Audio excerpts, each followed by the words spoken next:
पुंछ जिले की मंडी तहसील के गवर्नमेंट सब डिस्ट्रिक्ट अस्पताल गायनोकोलॉजिस्ट नहीं होने करी गर्भवती महिलाएं की जचगी कराने ताईं पुंछ जिला अस्पताल रैफर किया जाता है, लेकिन एंबुलेंस सहूलत नहीं होने करी गर्भवती महिलाएं की कई घंटे इंतजार करना पौंदा है। इस वजह कन्नै घरेआले च अस्पताल इंतजामिया खिलाफ बड़ा रोसा है।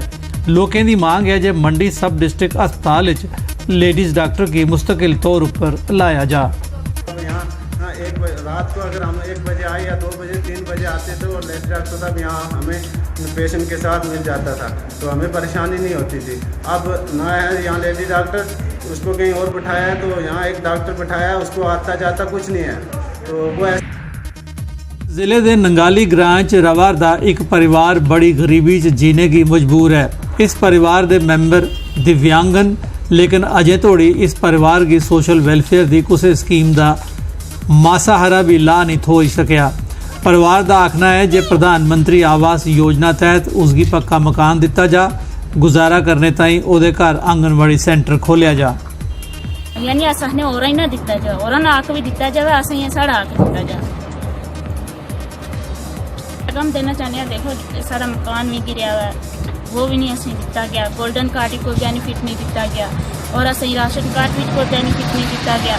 असेंगी मतलब जो अच्छे मुलाजम हैं जिन्होंने 4 आदमी सुदिया विच कमाने, उन्होंने अंत्योदय राशन कार्ड दिते हैं और साढ़े वास्ते नहीं अंत्योदय। कठुआ जिले के खख्याल ग्रां के लोकें चोरी की बजार की वारदातें उपर चिंता बुझी है। ग्रां के लोगों का गलाना है जे कठुआ शहर के आले दुआले के ग्राएं चोरी की वारदातें की रोकने च पुलिस भलियां नाकामयाब साबित हुई है।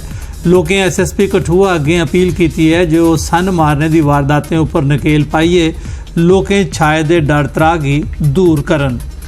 अस पुलिस के निवेदन करना है कि कोई किसी प्रकार का चोरी के खिलाफ सख्त अभियान चलान और ताकि लोगों के राहत पुज सकन। लोग डरी अपना जीवन जिया करते हैं, चोरों के हौसले बुलंद ने। इन सारी गल्लां के ध्यान से रखते हुए अस आए हैं SP साहब के मिलने वास्ते कि SP साहब तुस पुंछ जिले 20 जून थमां 27 जून तोड़ी चलाए जाने वाले बैक टू विलेज अभियान के संबंध में डिग्री कॉलेज पुंछ एक ध्याड़ेदार ट्रेनिंग प्रोग्राम आयोजित किया गया। प्रोग्राम में जिले भर की पंचायतें जाने वाले आला अफसरें की लोगों की समस्याएं बारे जानकारी हासिल करने, उनका नवेड़ा करने ते ग्राएं पिंडें च विकास की रफ्तार तेज करने की ट्रेनिंग दी गई। प्रोग्राम की अध्यक्षता district development commissioner Rahul Yadav होरें की।